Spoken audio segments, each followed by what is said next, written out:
दोस्तों, क्या सुंदरता केवल फूलों में है? क्या सत्य केवल ग्रंथों में है? और क्या क्रांति केवल राजनीति की सड़कों पर है? ओशो कहते हैं, नहीं, सत्य, शिव और सुंदरता वही बीज हैं जिनसे भीतर और बाहर दोनों में क्रांति जन्म लेती है। आज हम यात्रा करेंगे उस रहस्य की ओर जहां सत्यम शिवम सुंदरम का अनुभव क्रांति बीज की शुरुआत बनता है। ओशो कहते हैं कि सत्य केवल तथ्य नहीं है, वह एक अनुभूति है। शिव केवल भगवान का नाम नहीं बल्कि जीवन की चैतन्यता है, और सुंदर केवल सौंदर्य शास्त्र नहीं बल्कि जीवन की पूर्णता है। आप कल्पना कीजिए कि सुबह की पहली किरण, ओस की बूंद में छलकता सूरज या पक्षियों का गान, ये सब सत्यम शिवम सुंदरम के क्षणिक दर्शन हैं। ओशो कहते हैं, अगर आंखें खोलो तो पूरा अस्तित्व ही मंदिर है,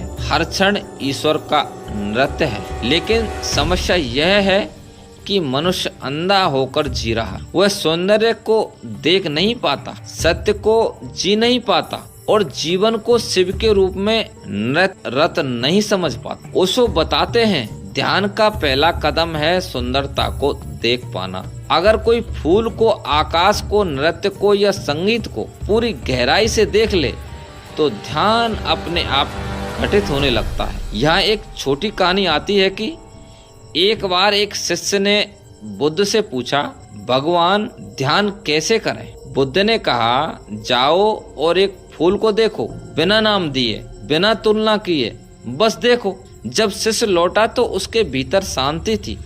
उसने कहा, भगवान फूल तो वही है पर मैं बदल गया। यही है सत्यम शिवम सुंदरम का चमत्कार। जब आप देखते हैं तो वस्तु नहीं बदलती, आपका चित्त बदल जाता है।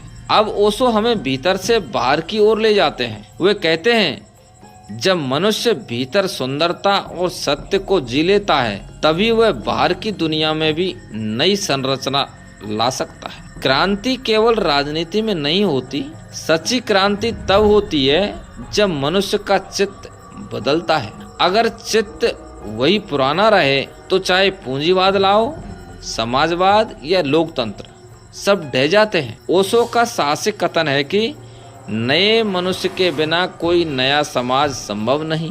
नए मनुष्य का जन्म ही असली क्रांति है। अब ये नया मनुष्य कौन है? नया मनुष्य वह है जो भीतर से ध्यानमग्न है, बाहर से रचनात्मक और विद्रोही है, जीवन को उत्सव की तरह जीता है, किसी धर्म, जाति या राजनीति का गुलाम नहीं रहता।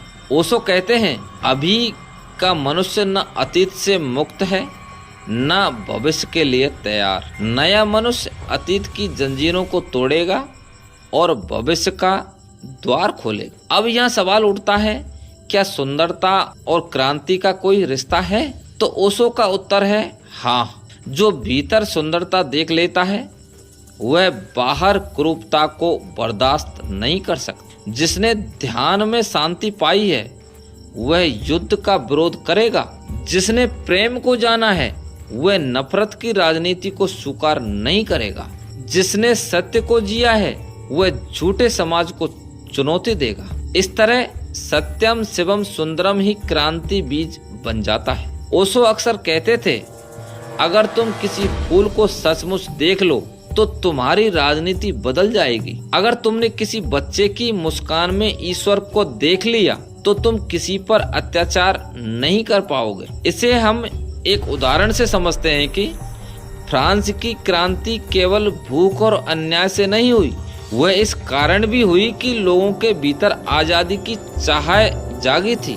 ओशो कहते हैं, क्रांति का असली बीज हमेशा भीतर उगता है, बाहर केवल उसकी छाया दिखाई देती है। ओशो का सपना था एक ऐसी सभ्यता जहां जीवन बोझ ना होकर उत्सव हो, जहां धर्म डर ना फैलाए बल्कि मौन और प्रेम सिखाए, जहां राजनीति सत्ता का खेल ना हो बल्कि करुणा और सेवा का माध्यम बने। वे कहते हैं, अगर नया मनुष्य जन्म लेता है तो वह एक नया बुद्ध होगा, नया कृष्ण होगा और एक साथ ही एक वैज्ञानिक, एक कलाकार और एक प्रेमी भी होगा।